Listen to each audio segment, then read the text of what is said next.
I felt a sense of complacency, among all of us, coaches, myself. It's going to be okay. No, and no, it's not going to be okay.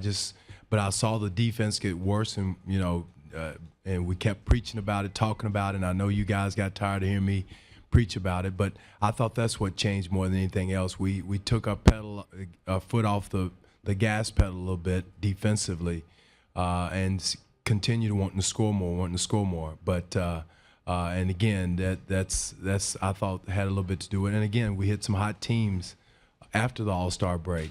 But I don't, mood-wise, I think the mood was guys felt like everything was going to be okay. We're going to be all right. Once we get to the playoffs, we can flip a switch. No, you can't. And I think this playoff should be a lesson to all of us, coaches, players, everybody, that, you can't flip a switch to go into the playoffs and be a different team and have a different approach defensively if you hadn't put in the sweat equity as the year goes on. You were consistently pointing out those red flags, especially defensively, throughout the season, even early in the year when you were winning. Why do you think there wasn't enough recognition of that within the room during that time? Well, I think there was a recognition of it. I think the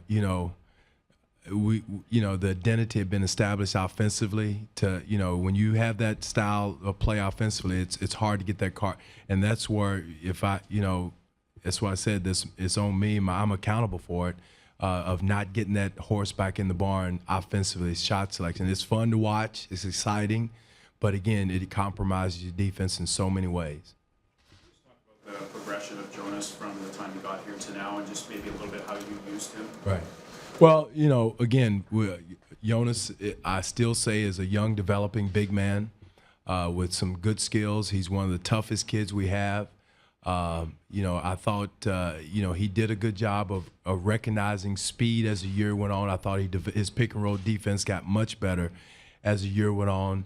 Not getting really technical, but there's a fine, we say stay with the roller. There's a place where he did a much better job of staying with the roller, understanding how far back he can get in our pick and roll coverage, or how close up to the ball handler he could get. He did a much better job of recognizing that. I thought as the year went on, he got less frustrated when he didn't get post-ups. And again, that's the style of offense we have to establish as the year goes on, and not be such a pick and roll oriented team and get the ball inside more. And again, does that help his defense by him touching the ball more? Does that help motivate him to rebound more? There's a lot of things that go on as far as playing a half-court game and ball moving, people touching the ball and feeling good about themselves. But again, I think his progress is there. It's on pace. He's got to continue to work. I think this summer is going to be another big summer for him to continue to work on his footwork, his foot speed. All those things is going to be big for him this summer. Coach, when you consider your core group and also the salary cap room the organization has, how excited are you about the offseason and the possibility? I'm excited because I know Masai understands talent. He's a great evaluator of talent. Again, it's getting the right talent that fits this team, the style of play you want to play, the defensive mentality that we have, to make sure we get guys that fit that to go with the core group.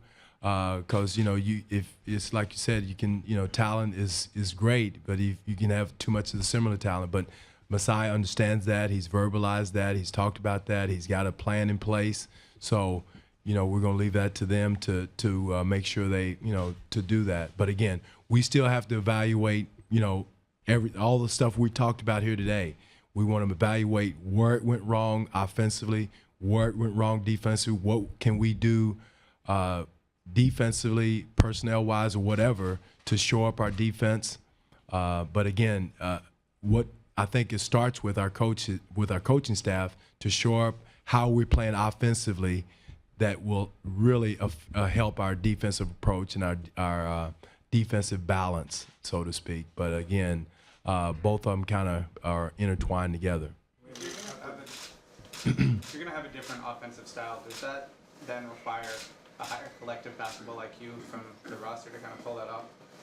Well, you always want to have a good basketball IQ. I mean, that's you always want to have that, but sometimes that's youth. Sometimes that's inexperience. It's not that they're not smart, but they've not been in that situation before. So that has something to do with that too. But again, I don't think it doesn't take a rocket scientist to move the ball to the weak side. It's kind of simple, really, or throw the ball inside. And again, it's on myself as the head coach of the team to make sure we establish that style of play. Again, we had success playing the pick and roll game, the kind of up tempo, quick shot type game. But again, we can't fall in love with it. There's a time and place for it. It's interesting when DeMar's up here, you must have been peppered with like 6 or 7 questions about Paul Pierce, but the one thing that he alluded to that you also did earlier was your conversation with him, and DeMar talking about the maturity level and taking that next step, and because he's a veteran, and someone talked about this team needing a veteran. I know you may not want to talk particularly about it, but what was kind of the subject matter about DeMar and where his game has to go, just not on the court, but off the court? Well, and I'm not going to tell you everything DeMar and I talked about, but that's one area that we did talk about, that this is his team. He and Amir have been here the longest. If something's going wrong in the locker room, speak up, say something. Don't just complain about it. And he's at that stage of his career now that he can speak up and be a leader, not depend on someone else to be a leader or listen to someone else. If you don't agree with something, say something. He and Amir both, they have ownership in this through this process. And as I said at the beginning of the year, and I told him, the next step that we've got to take for this team is probably the hardest step for any team to take to get to that next level. And a lot of time it can be you being a vocal leader, being ready to do that, because he's put in the sweat equity physically, but now the leadership part has got to be and the maturity part is his next step in growth as a player. Coach, on that note, though, don't you think at this point in their career, I mean, it's either you have it or you don't, that leadership quality? No, I don't think so. How many years has DeMar been in the league now?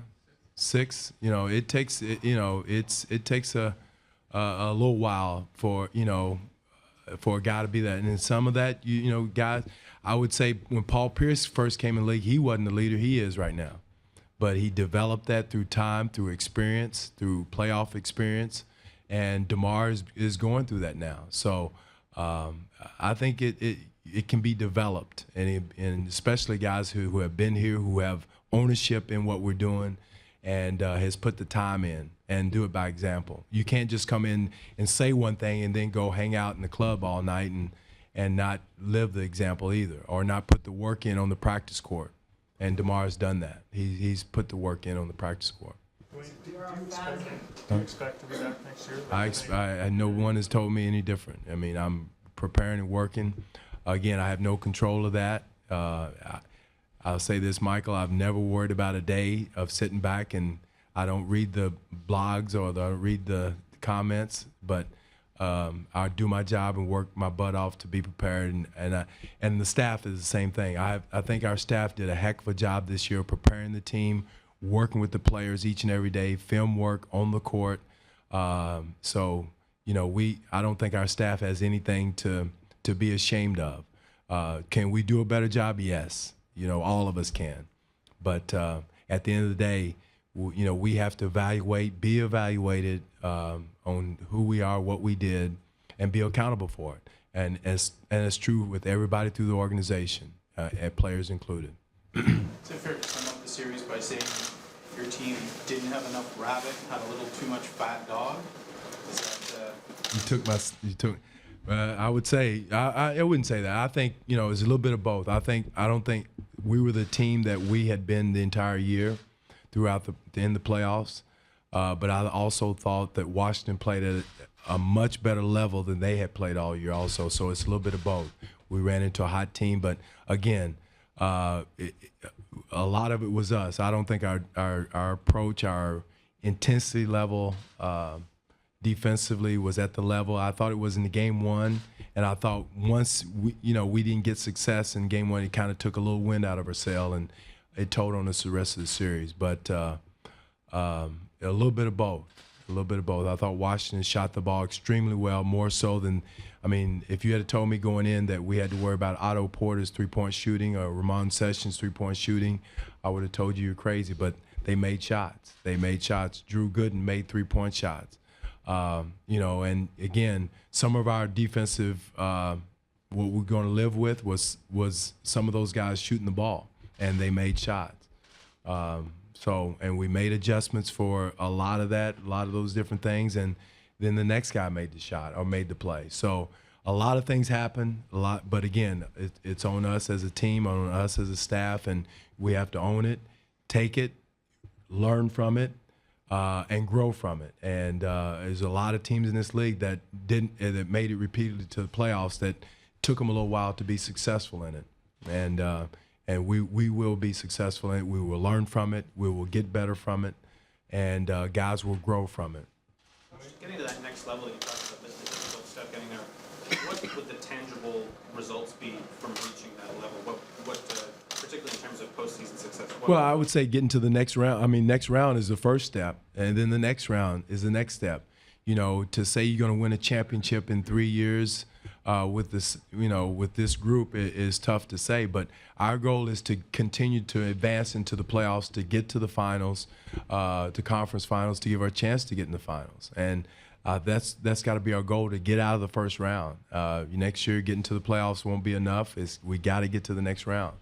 And well, you know, again, we have to evaluate it. I'm not sitting here saying today that it evidently wasn't enough last night or this series, but again, we have to sit back and evaluate it with a clear mind, not be emotional about it. It's easy to sit here and want blood today. You know, it's very easy. But if you don't step back and look at the big picture and look at the body of work, and do that, then that's what we have to do as an organization.